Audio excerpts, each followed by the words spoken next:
When I first started getting into video lighting, I didn't really know what a lot of terms mean, and I was intimidated. Once I tell you how easy these terms are, you won't be intimidated and you'll feel more comfortable in your lighting. And let me tell you what I'm talking about. The first one is the word Fresnel, spelled F-R-E-S-N-E-L. This is what I call a baby Fresnel. It's 150 watt. Now Fresnels have a couple things in common, all of them. Number one, they have a light in the front, a magnifier in the front. It's a magnifying lens. It allows the light to focus and prevent some spill light and to get a real sharp edge. In the back of a Fresnel, the other thing in common, it has a focusing knob. So I can turn it back and forth and get different arrangements of focus. And we'll demonstrate that on the bigger ones. It's a little more obvious. And what we do is we put a gel over a lot of these Fresnels to add some color. Moving up, this is a 300 watt Fresnel and it's still a little hot. Always check first. And it's called a pepper light. And I like this because you could put a 150 watt bulb in or a 300 watt bulb in. And right now we have a gel and it's aiming at the fire.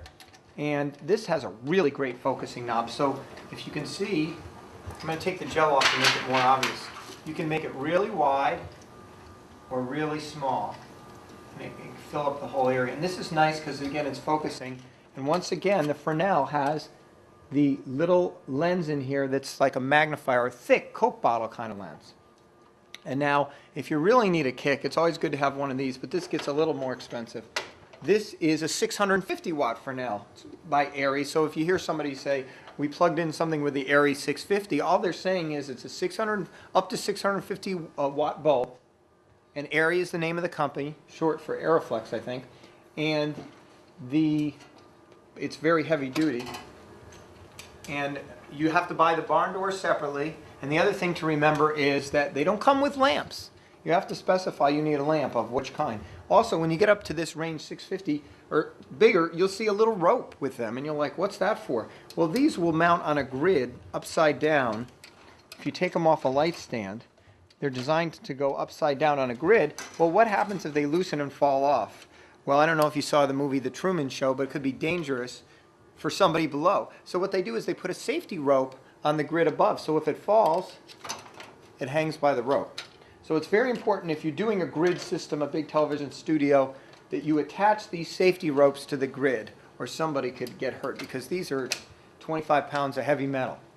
Now moving on to the next one, a lot of starter kits start with what are called open face lights. If you'll notice, there is no magnifying lens in them. So this is one by NRG, and it does focus, and it's really nice for filling in the back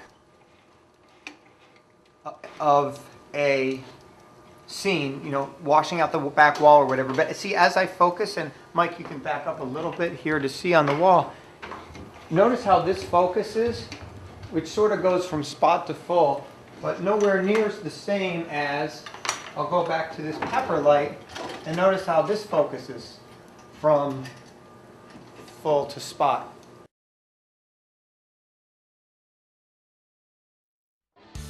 Here's Cynthia outside doing a stand-up in front of a Jeep Cherokee. Now the sun is very harsh on her face. How do we solve this? We put a sun blocker over it, or a diffuser. In this case it's a sun blocker. So now she's in total shade. The only problem is the background's lit brighter than she is. So to bring her up and fill her in, we use a reflector. And right about there, and doesn't she look pretty? And then we also use a reflector on the back area. Now, if you don't have all these people, you may not be able to do the highlighter on the hair, but I'm going to show you how we did all this right now. There's Cynthia, and first we bring the overhead. Now this could be a piece of cardboard, it doesn't matter. We just used a pop-out scrim with a reflector in the middle to block her. And as you can see, her face is not looking that well until we add Todd, go ahead and add the reflector, and Todd's going to add a little hair light to the back of her head. And then Steve, who's located over here holding up a high gold reflector, is going to light her. And now the before and after difference is remarkable. And once again, how we did it, everybody back in place. You put the overhead. You just need one overhead. You need the reflector right here, the main, and then we did the optional hair light. So let's do it without the hair light, Todd. That's without the hair light. Now add the hair light. There we go. So you get a nice even picture, and it makes a big difference compared to just having the harsh sunlight. Here we have Timmery lit up by a reflector, and also she doesn't have any shadows. Now, we showed how to do this in the last section using a piece of cardboard or an overhead kind of silk. But what if you don't have that around? We suggest going to a park, and if you could see, we're using the reflector, but overhead is a big sort of canopy, and a lot of public parks will have a gazebo or some kind of canopy, and be within a couple miles of where you are, and you can bring your talent out there to shoot, and then they'll be lit without the harsh shadows. Look this way, Timmery. And it'll save you having to get extra poles or extra people to do your interview shot.